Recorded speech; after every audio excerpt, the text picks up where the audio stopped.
नमस्कार दोस्तों, आपका स्वागत है हमारे चैनल पर और मैं हूं आपका दोस्त सुभाष मौर्य। तो चलिए शुरू करते हैं हमारा आज का लेक्चर।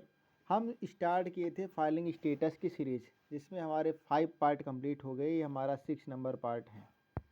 6 नंबर पार्ट में हमारा टॉपिक है क्वालिफाइंग सर्वाइविंग स्पाउस, यानी कि QSS। आपको क्वेश्चन में QSS ही देखने को मिलेगा।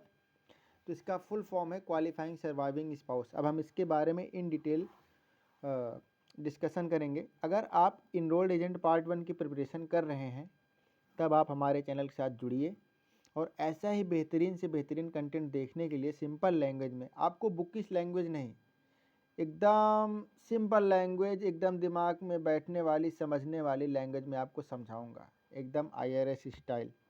तो चलिए शुरू करते हैं। क्वालिफाइंग सर्वाइविंग स्पाउस मतलब विडो या फिर विडोअर विद डिपेंडेंट, या तो विधवा हो या फिर वो डिपेंडेंट और विधवा और डिपेंडेंट के साथ रह रही हो। तो IRS के लिए QSS का मतलब क्या है, इसके लिए है क्या, ये सिंपल लैंग्वेज में समझो। जब स्पाउस की डेथ हो जाती है, हस्बैंड वाइफ में से किसी एक की डेथ हो जाती है, तो IRS तुरंत सिंगल नहीं बनाता। ये नहीं कि आपका हस्बैंड या फिर वाइफ एक्सपायर तो आप सिंगल हो गए। वो 31 दिसंबर तक वाला मैंने बताया था ना आपको रूल। कुछ कंडीशन में IRS MFJ जैसा बेनिफिट कंटिन्यू देता है। उस स्टेटस का नाम है क्वालिफाइंग सर्वाइविंग स्पाउस। QSS मतलब MFJ बेनिफिट और सिंगल लाइफ। सिंगल तो आप हैं क्योंकि आपका हस्बैंड नहीं है, लेकिन उस साल आप MFJ बेनिफिट लेंगे, रिटर्न फाइल भी आप MFJ करेंगे। QSS कितने टाइम तक मिलता है? Only 2 years. Qualifying surviving spouse का ये स्टेटस 2 साल तक मिलता है। After the year of spouse death, उस साल नहीं मिलेगा जिस साल आपका साथी एक्सपायर किया हो, उस साल आपको नहीं मिलेगा। उसके बाद 2 साल तक आपको मिलेगा। उस साल तो आप MFJ में ही रहोगे अगर आपने शादी नहीं किया है तो। एग्जाम्पल समझो, स्पाउस 2023 में एक्सपायर हो गया, तो 2023 में क्या MFJ अलाउड है, बताया ना, MFJ आपको रिटर्न करना पड़ेगा। 2024 में QSS, 2025 में QSS, 2 साल मैंने बताया ना रूल में कि 2 साल है IRS का रूल। 2026 में QSS खत्म। तो QSS के लिए 4 स्ट्रिक्ट टेस्ट हैं, रूल कह लो, टेस्ट कह लो। Test 1, spouse death test.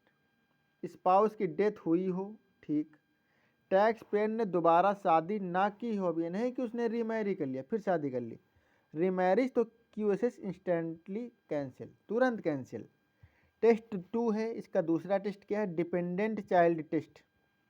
एक क्वालिफाइंग चाइल्ड होना चाहिए, चाइल्ड टैक्स पेयर के साथ पूरा साल रहा हो, पेरेंट रिलेटिव यहाँ काम नहीं आता, सिर्फ चाइल्ड, सिर्फ और सिर्फ child. Test 3, cost of home test, 50% rule. Tax payer ने घर के मोर देन 50% एक्सपेंस पे किए हों, same head of house hold जैसा रूल है, लेकिन यहाँ डिपेंडेंट चाइल्ड मैंडेटरी है, वहाँ मैंडेटरी नहीं था, यहाँ है।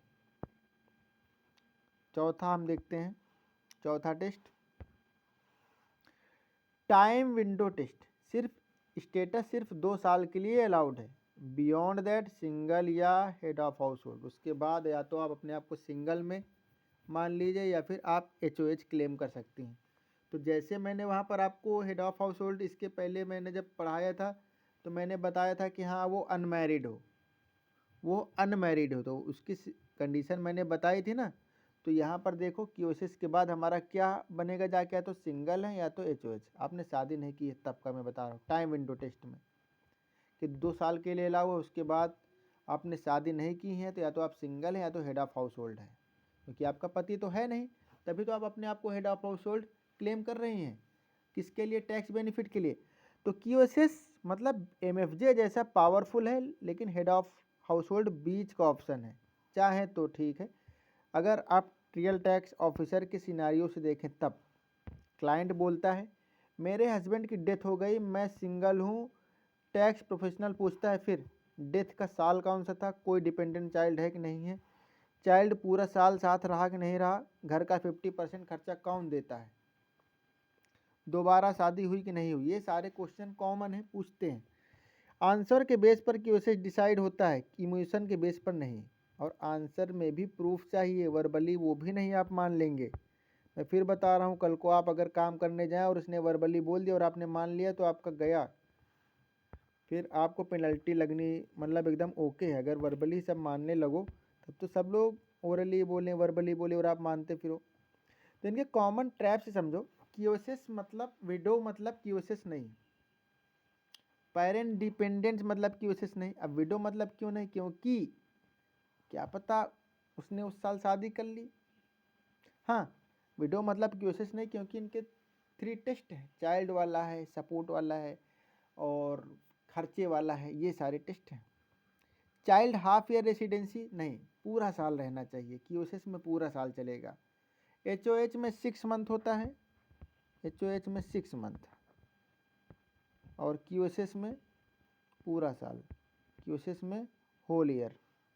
तो 3rd ईयर में क्यूएसएस नहीं लगेगा, रीमैरिज के बाद क्यूएसएस नहीं लगेगा। क्यूएसएस इंपॉर्टेंट है, क्यों? एमएफजे जैसा हाई स्टैंडर्ड डिडक्शन है, लोअर टैक्स रेट है, क्रेडिट कॉन्टिन्यूटी है, फाइनेंशियल स्टेबिलिटी आफ्टर लॉस। उम्मीद है आपको क्यूएसएस के सारे पॉइंट क्लियर हो गए होंगे।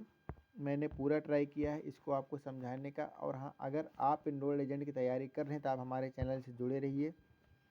अगर आपको हमारा वीडियो पसंद आता है तो लाइक करें, शेयर करें, सब्सक्राइब करें।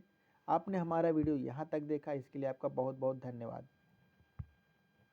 तो मिलते हैं नेक्स्ट वीडियो में, तब तक के लिए बाय बाय।